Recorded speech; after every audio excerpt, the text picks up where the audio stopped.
Welcome to the lesson on cone. At the end of this lesson, you will be able to define a right circular cone, derive the formula to determine the surface area of a right circular cone, derive the formula of the volume of a right circular cone, and apply the formula of volume of a right circular cone. Look at this picture. It is the famous Pyramid of Egypt. The term pyramid seems to have become synonymous with this shape. But there are other shapes also that can be categorized as pyramids. For example, let's look at an ice cream cone kept upside down. It almost looks like a pyramid. Cones and pyramids look similar because they both have a single base and a lateral surface that joins at a common vertex. The difference is in the nature and shape of their surfaces. A pyramid has a flat and triangular lateral surface, while a cone has a curved surface. If you look at the bases, the pyramid's base is a square, and that of a cone is a circle. Please note that the bases of pyramids can be any polygonal shape. It can be a triangle, a rectangle, or a pentagon. Now coming back to the cone, it is solid with a circular base and a curved lateral surface that tapers in a point or vertex. Next, let's see how a cone is constructed. Let's take a right-angled triangle .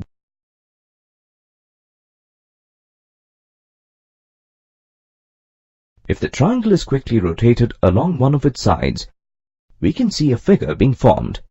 This is a right circular cone. The side along which the triangle is rotated becomes the height h of the cone.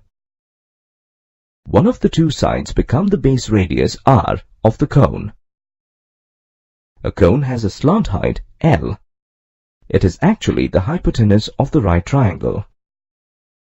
As you can see, the difference between the height and slant height is that the height is perpendicular to the base of the cone while the slant height is not. Using the Pythagoras theorem, we get the relation between L, R, and h as shown. Please note, if h is perpendicular, then the cone is called a right circular cone.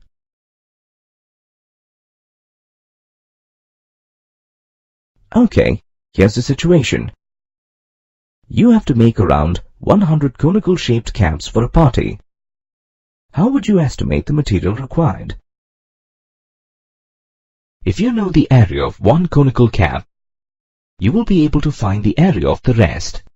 The total area of a cone comprises the curved surface area, called CSA, and the area of its circular base. This is called the total surface area, or TSA, of the cone. However, to find the area of the cap, you need to calculate only the CSA. Let's see how. Here's a sample of the conical cap. If we cut it along its slant height, it opens up to the shape as shown here. The straight edges represent the slant height L. The curved edge represents the edge of the circular base.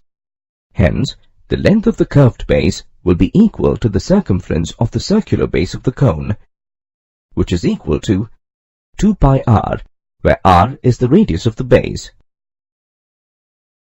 Now, let's divide this piece into as many triangles as possible. The CSA of the cone will be equal to the total area or the sum of the areas of these triangles. The area of each triangle is calculated as half base into height, wherein the height is the same as the slant height L of the cone. Let the base of these triangles be B1, B2, B3, and so on.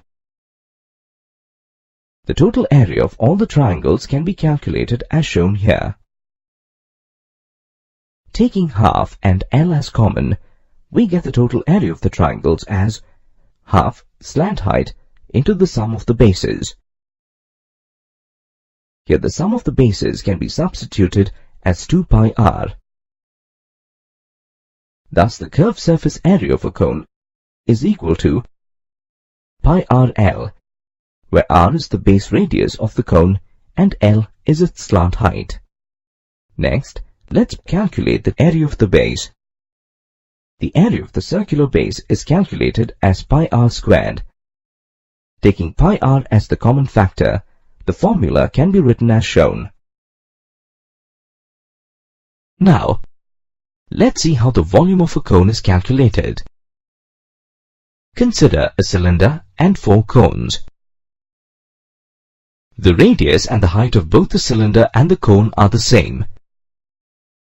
The cylinder is completely filled with liquid. Let's empty the liquid into the cones. The entire content of the cylinder can be emptied in 3 cones. This means that the volume of a cylinder is equal to 3 times the volume of the cone. Thus, the volume of a cone is 1/3 the volume of a cylinder.